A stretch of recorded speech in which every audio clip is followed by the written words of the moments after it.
Good afternoon. Today I'd like to read to you out of my novel, and it's called Murder and Mayhem in Melbourne. Who is the mastermind? Okay. And I'm Maggie Charters, and it's got 73 chapters. And I'll just say I had so much fun writing this book, and it's set in Melbourne. I'll just read the blurb on the back as we go. Okay. Murder and Mayhem in Melbourne, Who is the Mastermind, is a cleverly written whodunit. This novel will appeal to crime readers and pseudo-detectives. In 1996, a crime wave sweeps Melbourne. People panic as fraud, bank robberies and murders escalate. The criminals outsmart the police. In desperation, glamorous chameleon D.I. Joan Hollingworth teams up with genius sleuth Mango, aka Manfred Goss, and perceptive international private investigator Fleur Sands. They face danger as they relentlessly close in on the evasive criminals. Their main suspects are firstly career criminal Gangster, his girlfriend, an ex-beauty queen called Charlotte Judd, and pathetic payroll thief Riley.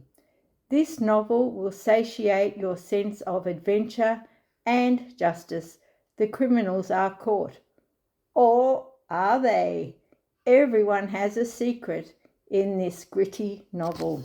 Okay, so first of all, I'll read the prologue and then I'll read chapter 1. I know people enjoy chapter 1, so here goes. Okay, prologue. Oh, and I must add that all the characters in this publication are fictitious, and any resemblance to actual persons, living or dead, is purely coincidental. Okay, the prologue. John Blaze, aka Gangster, never carried a gun. He owned each moment. The consummate chameleon, a wealthy entrepreneur, a Richmond council worker, a man well at ease, who just happened to be there. His senses were razor sharp, always outsmarting the police. He never missed a trick. Judges, lawyers, and policewomen adored this fraudster. All were in awe of his charm, but it was the little boy in him they loved. Okay, all right, now chapter 1, Tullamarine Airport. Here we go, guys. I'll get this position for you. Okay, sorry that the writing's back the front. Oh, I will work it out. Don't worry, I will work it out. And I must add, before I start, this photo on the cover was taken 50 years ago by me. It was when I worked in St Kilda Road in Department of Veterans Affairs. I was on the 12th floor, and I sat near the corner windows, and in one window I could look over at the Albert Park Lake, which was glorious, and from the other window, which is this photograph here, I could look at the Shrine of Remembrance. So this is a very classic photograph, over 50 years old. So anyway, okay, getting back to the book. Chapter 1, Tullamarine Airport, 10 a.m, 20th of December, 1996. Fleur Sands and Gangster's path should never have crossed. Their lives were heading in different directions, one towards good and the other toward infamy. But when they bumped to each other at crowded Tullamarine Airport, their lives took a turn for the better, or worse, according to which side you favour. Was this a chance meeting that the love gods planned? Or was it an evil plan that was orchestrated by John Blaze, who was called Gangster by his associates? Had he concocted another devious plan to line his greedy pockets? Was he playing chess with people's lives by putting them in harm's way? Oh, whatever the reason for their meeting at Tullamarine Airport, it was a recipe for disaster. It would prove a cocktail of murder, fraud, and kidnapping. Nothing would be the same again. Lives would change and reputations would crumble. Innocent people would disappear or die. Independently, Fleur and Gangster were the masters of deception. Both were successful in their fields of expertise. They had overcome life's hard knocks.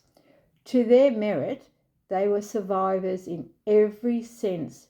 Each had distanced themselves from their troubled past. But at what cost? At whose cost? On this occasion, Gangster presented as a suave and debonair man about town. In reality, he was an opportunist, a true hustler. But Fleur had a weakness for bad boys. Their unpredictability appealed to her. It piqued her interest. Yes, it was a perfect storm when Gangster, accidentally on purpose, bumped her. Sorry, he convincingly said to her as he adopted his come-hither persona. She smiled coyly. She pushed a lock of her shiny brown hair off her gorgeous face. Although hordes of travellers bustled around them in the airport, she only had eyes for him. The attraction was instantaneous.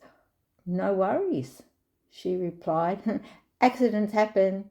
She looked into his soft blue eyes. He reminded her of a choir boy. Her heart fluttered. She felt an instant connection with this spiked blonde-haired stranger with alluring eyes.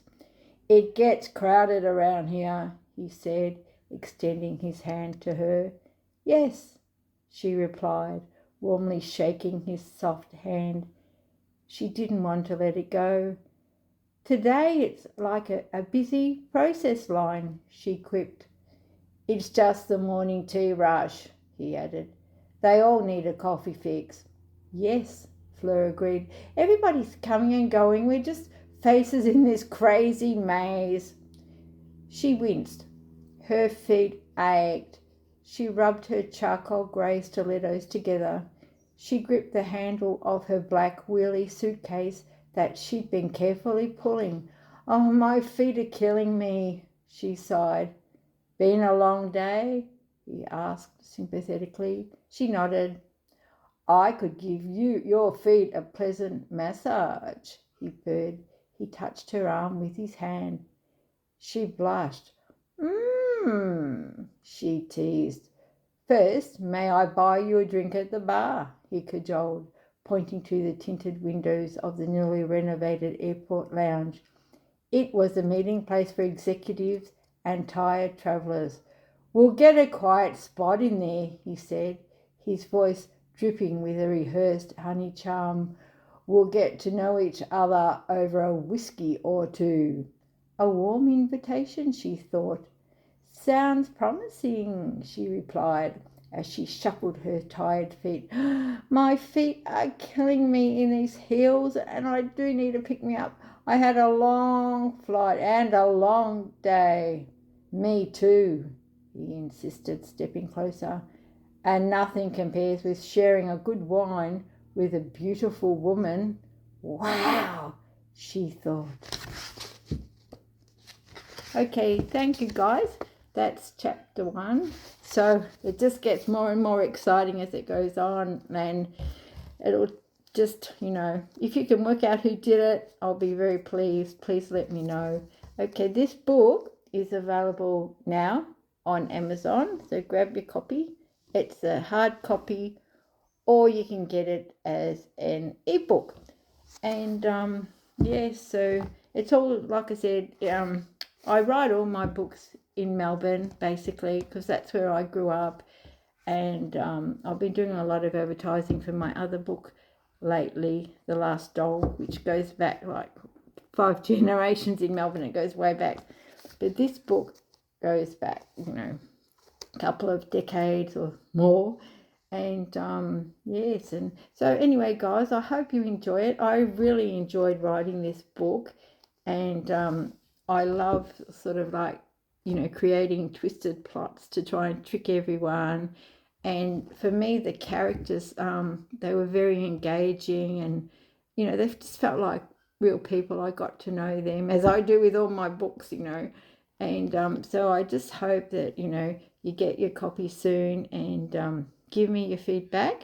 And if you like this video, please like it and share it, and get your copy soon. So it's called Murder and Mayhem in Melbourne. Who is the mastermind? So good luck with solving this crime mystery, and I look forward to getting your feedback, and have a good day, everyone. Okay, bye bye.